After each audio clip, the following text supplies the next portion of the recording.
اور اس کا کچھ حصہ جو میرا اخلاق بہتر کرتا ہے، اس کا کچھ حصہ میرے لکھنے اور بولنے کے اسلوب کو ترقی دیتا ہے، اگرچہ میں اس کو محسوس نہیں کر سکتا۔ اسی لیے ہمیں چاہیے کہ ہم کچھ نہ کچھ جو ہے وہ ہر روز پڑھتے رہیں، کسی نہ کسی چیز کا ہم مطالعہ کرتے رہیں، تاکہ ہماری لغت میں، علم میں، عمل میں، لکھنے اور بولنے کے اسلوب میں ترقی ہو۔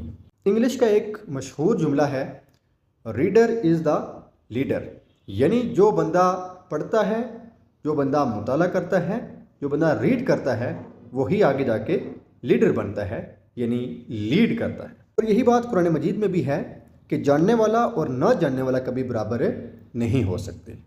قرآن پاک کی ایک آیت ہے، قُلْ هَلْ يَسْتَوِيَ الَّذِينَ يَعْلَمُونَ وَالَّذِينَ لَا يَعْلَمُونَ، کہ اے محبوب آپ فرما دیجئے کہ جاننے والا اور نہ جاننے والا کبھی برابر نہیں ہو سکتے۔